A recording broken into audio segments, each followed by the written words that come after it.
మనం ఈరోజు December 3rd and 4th జరిగిన ఇంపార్టెంట్ కరెంట్ అఫైర్స్ గురించి డిస్కస్ చేద్దాము. So coming to the first topic, Bisathi Bharath from Anantapur district selected for national youth award. Very very important. So మనకి Andhra Pradesh group 2 ఎగ్జామ్లో ఇప్పట్లో question expect చేయొచ్చు. So national youth award 2024 ఎవరికి వచ్చింది అంటే మన అనంతపూర్ డిస్ట్రిక్ట్కి చెందిన పర్సన్ ఎవరు అంటే Bisathi Bharat. So Bisathi Bharat, he is that particular person. So ఈయనకి ఈ పర్టికులర్ నేషనల్ యూత్ అవార్డ్ అనేది వచ్చింది. సో దాని గురించి మనం ఇన్ డీటెయిల్గా చూద్దాం. So national youth award so conferred ఎవరిస్తారు, మరి ప్రతి సంవత్సరం ఎవరిస్తారు ఈ పర్టికులర్ అవార్డ్ అంటే మనకి union ministry of youth affairs. So మీ union ministry of youth affairs and sports ఎవరిస్తారు ఈ పర్టికులర్ అవార్డ్ అంటే మినిస్ట్రీ ఆఫ్ యూత్ అఫైర్స్ ప్రతి సంవత్సరం ఇస్తారు. ఎవరికి ఇస్తారు అంటే for individuals and voluntary organisation serving in the arena of youth development. So youth development కోసం ఎవరైతే కష్టపడతారో వాళ్ళకి ఈ పర్టికులర్ అవార్డు అనేది ఇవ్వడం జరుగుతుంది. మరి ఈ పర్టికులర్ అవార్డు ఎక్కడ ఇస్తున్నారు అంటే నాసిక్, మహారాష్ట్రలో ఇస్తున్నారు. సో ఇది జస్ట్ అనౌన్స్ చేశారు. మరి అవార్డు ఎప్పుడు ఇస్తున్నారు అంటే మనకి 12th January. So 12th January రోజు ఈ పర్టికులర్ అవార్డు మనకి బిసాతి భరత్కి ఇవ్వడం జరుగుతుంది. మరి January 12th ఎందుకు అంటే because that particular day is celebrated as national youth day. మరి ఎవరి బర్త్ యానివర్సరీగా మనం నేషనల్ యూత్ డే సెలబ్రేట్ చేసుకుంటాము అంటే స్వామి వివేకానంద. సో స్వామి వివేకానంద పుట్టిన రోజు ఏ రోజు అంటే January 12th. అదే రోజు మనం నేషనల్ యూత్ డేగా సెలబ్రేట్ చేసుకుంటాం. ప్రతి సంవత్సరం ఈ పర్టికులర్ అవార్డ్స్ ఇస్తారు. మరి ఈ సంవత్సరం ఎవరికి ఇస్తున్నారు అంటే బిసాతి భరత్ గారికి ఇస్తున్నారు. Clear? Next, professor B R Kamboj. Very very important. Professor B R Kamboj గారికి ఎంఎస్ స్వామినాథన్ అవార్డ్ అనేది ఇవ్వడం జరిగింది. ఓకే, సో మరి దేనికి ఇచ్చారు అంటే agronomy, in the field of agronomy, అగ్రికల్చర్కి సంబంధించిన వర్క్లో ఈయన ఎక్కువగా కాంట్రిబ్యూట్ చేశారు కాబట్టి ఈయనకి ఈ పర్టికులర్ అవార్డు ఇవ్వడం జరిగింది. ఎవరికి? B R Kamboj. Okay, so he is a professor, vice chancellor. So vice chancellor ఎక్కడ అంటే చౌదరి చరణ్ సింగ్ హర్యానా అగ్రికల్చర్ యూనివర్సిటీలో ఈయన వైస్ ఛాన్సలర్గా పనిచేస్తున్నారు. అండ్ ఎవరిస్తున్నారు ఈ award? Thawar Chand Gehlot, he is a governor of Karnataka, presented this particular award. So governor of Karnataka ఈ పర్టికులర్ అవార్డ్ అనేది కేఆర్ కంబోజ్ గారికి ఇవ్వడం జరిగింది. ఏం అవార్డు ఇది అంటే M S Swaminathan award. Very important, గుర్తుపెట్టుకోండి పేరు, అవార్డు. నెక్స్ట్, సో మనకి ఎంఎస్ స్వామినాథన్ అవార్డ్ న్యూస్లోకి వచ్చింది కాబట్టి దాని గురించి ఫ్యూ ఫ్యాక్ట్స్ చూద్దాం. సో ఎంఎస్ స్వామినాథన్ అవార్డ్ అనేది మనకి ఎప్పటి నుంచి ఇవ్వడం మొదలుపెట్టారు అంటే 2004 నుంచి ఈ అవార్డు అనేది ఇవ్వడం జరుగుతుంది. ఓకే, మరి ఇది బైఏనియల్ అవార్డ్. బైఏనియల్ అవార్డ్ అంటే ఏంటి, బై యాన్యువల్ అవార్డ్ అంటే ఏంటి, ఆ రెండింటి మధ్యలో మీరు కన్ఫ్యూజ్ అవ్వద్దు. బైఏనియల్ అవార్డ్ అంటే ఏంటి, ప్రతి 2 సంవత్సరాలకి ఒక్కసారి ఇచ్చే అవార్డుని ఏమంటారు? బైఏనియల్ అవార్డ్ అంటారు. బై యాన్యువల్ అవార్డ్ అంటే ఏంటి, సంవత్సరానికి 2 సార్లు ఇచ్చేదాన్ని బై యాన్యువల్ అవార్డ్ అని అంటాం. ఓకే, సో మరి ఎంఎస్ స్వామినాథన్ అవార్డు అనేది 2 సంవత్సరాలకి ఒక్కసారి ఇస్తారు. This particular award carries cash prize ఇస్తారు. ఎంత క్యాష్ ప్రైజ్ ఇస్తారు? 2 lakh rupees ఇస్తారు, and medal and citation. So మనకి ఈ పర్టికులర్ అవార్డ్ అనేది ఇట్స్ ఓపెన్ టు ఆల్, అంటే irrespective of his or her nationality. So వాళ్ళు ఏ పర్టికులర్ కంట్రీకి చెందిన వాళ్ళు అన్నదానికి సంబంధం లేకుండా ప్రతి ఒక్కరికి ఈ పర్టికులర్ అవార్డు ఇవ్వడం జరుగుతుంది. Clear? Next, Sangeet Natak Akademi collaborates with Kakinada's Thota Balakrishna for Andhra Pradesh Kala Disha project. Very very important, గుర్తుపెట్టుకోండి. సో కళా దిశ ప్రాజెక్ట్, మన ఆంధ్రప్రదేశ్లో ఉన్న కళా దిశ ప్రాజెక్ట్కి సంబంధించి సంగీత్ నాటక్ అకాడమీ వాళ్ళు ఎవరితో కొలాబరేట్ అయ్యారు అంటే కాకినాడ తోట బాలకృష్ణ గారితో కొలాబరేట్ అయ్యారు for this particular project call కళా దిశ ప్రాజెక్ట్. ఓకే, సో మరి సంగీత్ నాటక్ అకాడమీ అనేది ఎవరితో కొలాబరేట్ అయ్యారని చెప్పాను? కాకినాడకి చెందిన తోట బాలకృష్ణతో కొలాబరేట్ అయ్యారు. దేని గురించి కొలాబరేట్ అయ్యారు అంటే లెదర్ పప్పెట్రీకి సంబంధించి he is that particular person who is expert in leather puppetry. Okay, so leather puppetry అంటే ఏంటి? తోలుబొమ్మలాట కదా, రైట్? సో తోలుబొమ్మలాటకి సంబంధించిన ఈ ఆర్ట్ ఫామ్ ఏదైతే లెదర్తో చేస్తున్నారో ఈ పర్టికులర్ పప్పెట్స్ని, దానికి చెంది ఈ పర్టికులర్ పర్సన్ని కొలాబరేట్ అయ్యారు. సో దట్ ఈయన ఏం చేయాలి ఇప్పుడు అంటే మనకి 10 యంగ్ పర్పెటర్స్ని ట్రైన్ చేయాలి, మెంటార్షిప్ ప్రొవైడ్ చేయాలి. సో దట్ ఈ పర్టికులర్ కళ ఏదైతే ఉందో దాన్ని యొక్క ప్రిజర్వ్ చేయాలి అన్న ఉద్దేశంతో, సో ఈ పర్టికులర్ పప్పెట్రీ అనే దాన్ని ప్రిజర్వ్ చేయాలి అన్న ఉద్దేశంతో కాకినాడకి చెందిన తోట బాలకృష్ణతో మనకి సంగీత్ నాటక్ అకాడమీ వాళ్ళు కొలాబరేట్ అయ్యారు. So that Thota Balakrishna will be the mentor for 10 other young puppeteers. Okay, so that ఈ పర్టికులర్ ఈ యొక్క తోలు బొమ్మలాట అనేది ప్రిజర్వ్ చేసుకోవాలి అన్న ఉద్దేశంతో ఈ పర్టికులర్ ఇనిషియేటివ్ ఆర్ కొలాబరేషన్ అనేది జరిగింది. నెక్స్ట్ పిల్ జరిగింది. పిల్ ఇన్ సుప్రీంకోర్ట్. పిల్ అనేది వేశారు సుప్రీంకోర్టులో. Challenging the new law on appointment of chief election commissioners and ECs అంటే election commissioners. Calls for transparent appointment system. So transparent appointment system అనేది జరగాలి. ఎలక్షన్ కమిషన్ యొక్క అపాయింట్మెంట్స్లో chief election commission as well as election కమిషనర్స్ని appoint చేయడానికి transparent system అనేది లేదు అని చెప్పేసి పిల్ వేయడం జరిగింది. సో మరి ఏంటి ఆ న్యూస్ అనే దాని గురించి మనం మాట్లాడుకుందాం. సో మనకి రీసెంట్లీ ప్రెసిడెంట్ అనేది మనకి అసెంట్ ఇచ్చారు, ఆర్ ఏమంటారు, అసెంట్ అంటే లైక్ పర్మిషన్ ఇచ్చారు ఆర్ ఓకే చెప్పారు. దేనికి ఓకే చెప్పారు ప్రెసిడెంట్ గారు అంటే to the chief election commissioner as well as election commissioners యొక్క బిల్ ఏదైతే ఉందో regarding the appointment conditions, term service and term of ఆఫీస్కి సంబంధించిన బిల్ ఏదైతే ఉందో ఆ పర్టికులర్ బిల్కి ప్రెసిడెంట్ గారు ఆమోదం చెప్పారు 2023 యొక్క బిల్కి. మరి ఈ పర్టికులర్ బిల్లో ఏముంది అన్న దాని గురించి మనం మాట్లాడుకుందాం. సో చీఫ్ ఎలక్షన్ కమిషనర్ కానీ అండ్ ఎలక్షన్ కమిషనర్స్ కానీ ఎవరు అపాయింట్ చేస్తారు? Appointed by the president, right? So president అనేది వీళ్ళని అపాయింట్ చేస్తారు. ఎవరి రికమెండేషన్ తోటి అంటే ఒక సెలెక్షన్ కమిటీ ఉంటుంది. Selection committee will actually appoint or recommend names of chief election commissioner and election commissioners and then ఆ పేర్లని ఎవరు అపాయింట్ చేస్తారు అంటే ప్రెసిడెంట్ గారు అపాయింట్ చేస్తారు. ఓకే, మరి ఈ పట్ల బిల్లో ఏమని మెన్షన్ చేశారు? ఎవరు ఆ సెలెక్షన్ కమిటీలో మెంబర్స్ ఎవరుంటారు అంటే prime minister, because he is a chairperson, right? Prime minister ఉంటారు. As well as leader of opposition of the office will be another person. As well as union cabinet minister will be nominated by again prime minister. అంటే prime minister నుంచి ఎంతమంది ఉన్నారు ఇక్కడ? ఇద్దరు. He himself as well as his member, right? Because he is the one who is nominating the member. As well as ఒక person ఎవరున్నారు అంటే opposition. అంటే మెజారిటీ ఎవరున్నారు ఇక్కడ? ప్రైమ్ మినిస్టర్కి చెందిన వ్యక్తులే, right? Prime minister as well as he's own nominated person. So మరి ఈ పర్టికులర్ సెలెక్షన్ కమిటీలో మనకి చీఫ్ జస్టిస్ ఆఫ్ ఇండియాని కంప్లీట్లీ రూల్డ్ అవుట్ చేశారు. సో సిజేఐ అనేది లేరు అసలు ఈ పర్టికులర్ సెలెక్షన్ కమిటీలో. దీన్ని బట్టి మనకి ఏమర్థమవుతుంది అంటే మనకి కంప్లీట్లీ ఒక కైండ్ ఆఫ్ ట్రాన్స్పరెన్సీ లేకుండా పోతుంది అని చెప్పేసి మనకి పిల్ వేయడం జరిగింది. సో మార్చ్ 2023 ఆర్డర్ ఒకటి పాస్ చేశారు.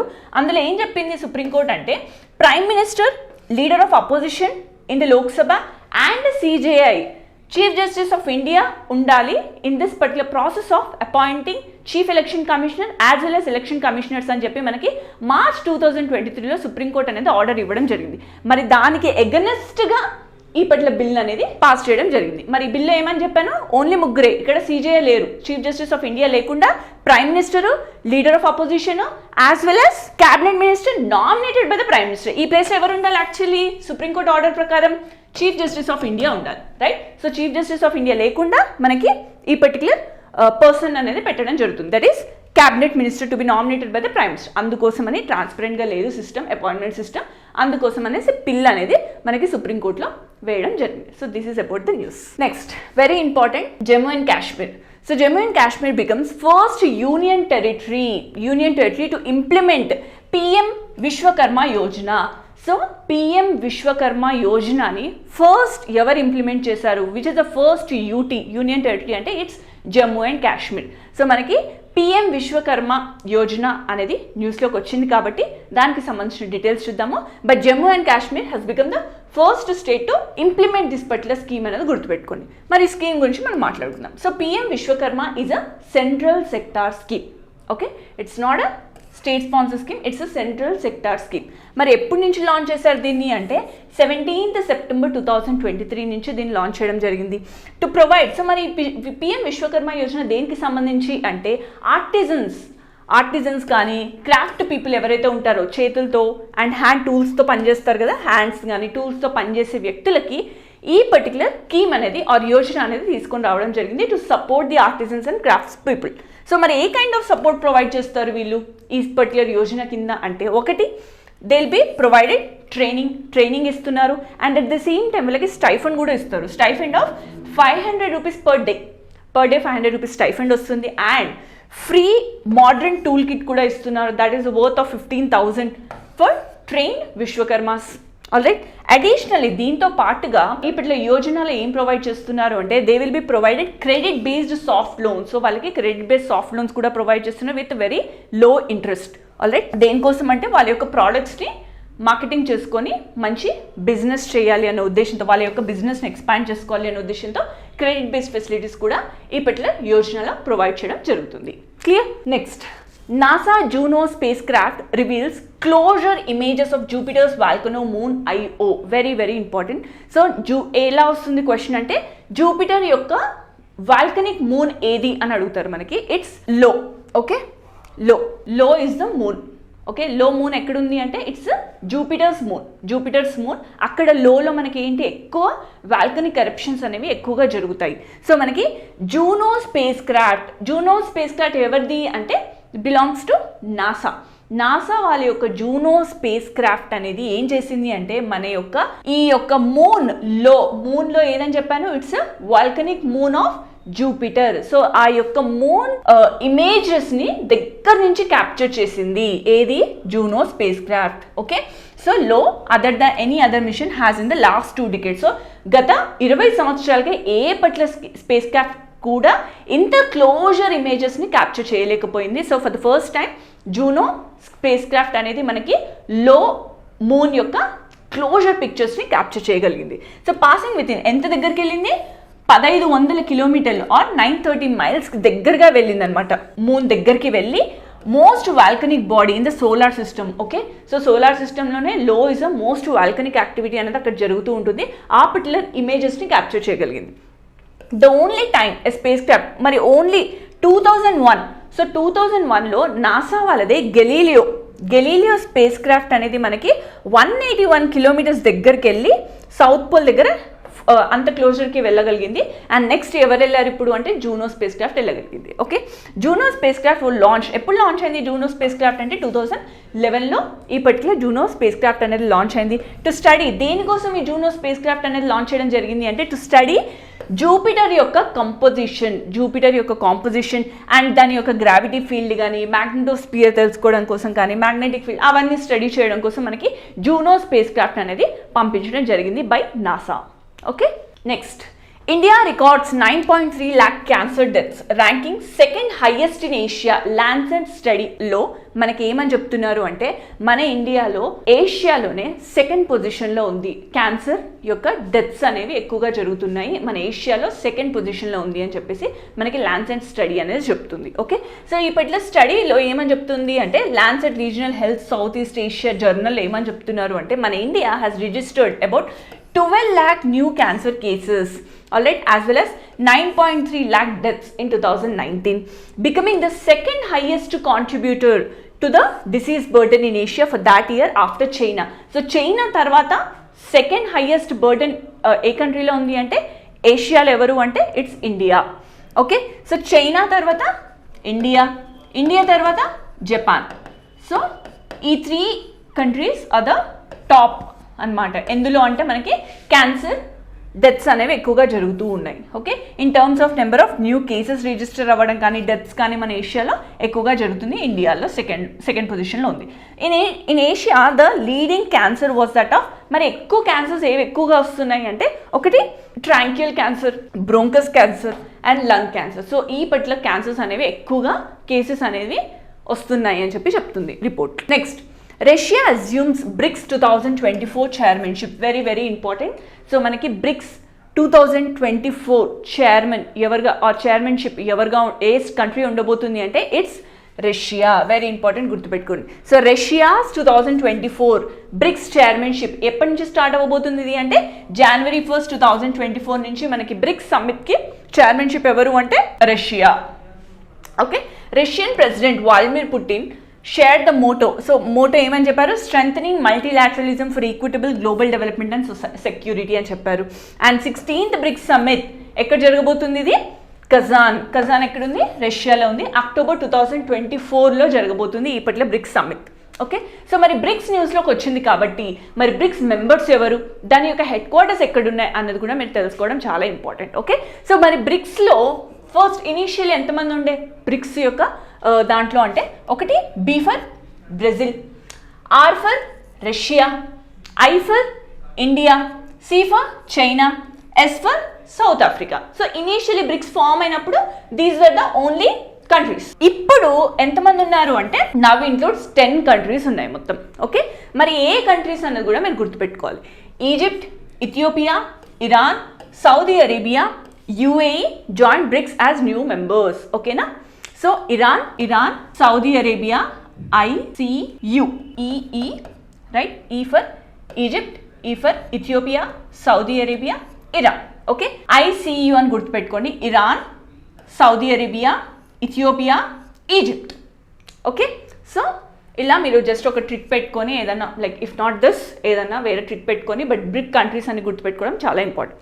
So about BRICS, so BRICS యొక్క హెడ్ క్వార్టర్స్ ఎక్కడుంది అంటే గుర్తుపెట్టుకోవాలి షాంఘై, చైనాలో ఉంది. Alright, next first BRICS summit ఎక్కడ జరిగింది?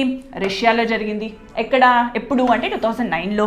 మరి 15th BRICS summit last year like 2023 15th BRICS summit ఎక్కడ జరిగింది? South Africa, Johannesburg. Okay, ya. Next world economic forum's annual meeting 2024. So world economic forum యొక్క మీటింగ్ ఎక్కడ జరగబోతుంది అంటే January 15th 19th 2024 ఎక్కడ జరగబోతుంది అంటే Davos. So Davos close to స్విట్జర్లాండ్లో జరగబోతుంది. ఓకే, సో మరి ఈ పర్టికులర్ ఇయర్ యొక్క థీమ్ ఏంటి, వరల్డ్ ఎకనామిక్ ఫోరం యొక్క థీమ్ ఏంటి అనేది కూడా మీరు గుర్తుపెట్టుకోవాలి. From lab to life, science in action. From lab to life, science in action is a theme of World Economic Forum 2024.